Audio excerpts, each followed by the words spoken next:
강요된 행위와 관련해서 칼기 폭파 마유미 사건을 살펴보도록 하겠습니다. 이 칼기 폭파 사건은 87년도에 이라크에서 출발한 그 대한항공 여객기가 폭파된 사건이죠. 폭파된 사건으로서 탑승자 전원이 사망했습니다. 사실관계가 드러났죠. 북한 특수공작원 그 김현희, 김승일 이 둘이 액체 폭탄으로 여객기를 폭파시킨 사건이에요. 이 둘이 일본인으로 위장을 했는데 이 김현희가 쓴 일본인 이름이 마유미였던 거죠. 그래서 이 사건에서 뭐가 쟁점이 된 거냐? 이제 강요된 행위와 관련해서 쟁점이 됐는데, 강요된 행위는 저항할 수 없는 폭력이나 자기 친족 생명 신체에 대한 협박에 의해서 강요된 행위는 기대 가능성이 없으니까 책임을 조각시켜 주겠다, 이런 건데, 이 김현희는 어렸을 적부터 대남 공작원으로 선발돼서 특수한 교육 과정을 세뇌당했다라는 거죠. 이른바 세뇌당했다라는 거죠.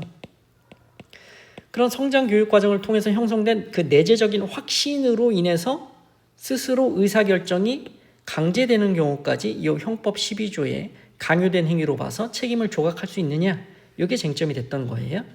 그래서 대법원의 판시 내용을 보면 피고인 김현희죠. 피고인이 진술하는 것을 보면 북한에서 대남 공작원으로 선발되어 이 사건 항공기 폭파 지령을 받고 그 범행을 실행할 당시까지 그와 같은 선발을 위한 소환이나 명령을 회피한다는 건 도저히 있을 수 없는 일로 생각하여 왔다고 진술하고 있고, 피고인의 위와 같은 생각은 피고인이 북한이라는 폐쇄된 사회에서 출생하고 다시 격리된 공간 등에서 약 7년 8개월 동안 시에 대한 김일성이겠죠.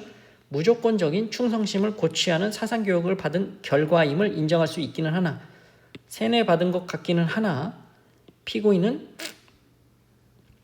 그와 같은 잘못된 확신이 그의 자유의지에 반하는 성장교육 과정에서 형성되었다 하더라도 그에 기초한 이 사건 범행을 강요된 행위라거나 기대 가능성이 없는 행위여서 벌할 수 없는 행위로 볼 수는 없다라고 판단했다라는 거죠. 원심은.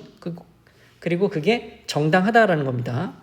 강요된 행위 아니고 또 적법 행위에 대한 기대 가능성이 없는 것도 아니었다.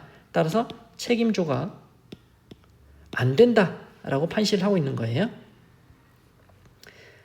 그러면서 대법원이 형법 12조에 대해서 얘기하고 있는데 이 부분을 보시죠. 형법 12조에서 말하는 강요된 행위는 저항할 수 없는 폭력이나 생명 신체에 위해를 가하겠다는 협박 등 다른 사람의 강요 행위에 의해 이루어진 행위를 의미하는 것이지, 어떤 사람의 성장 교육 과정을 통하여 형성된 내재적인 관념 내지 확신으로 인하여 행위자 스스로의 의사결정이 사실상 강제되는 결과를 낳게 하는 경우까지 의미한다고 볼 수는 없다라고 본 거죠. 그러면서 이 김현희의 이런 잘못된 확신, 강요된 행위도 아니고 적법 행위에 대한 기대 가능성이 없는 것도 아니었다, 책임 조각 안 된다라고 판단한 사안이죠. 네, 마치겠습니다.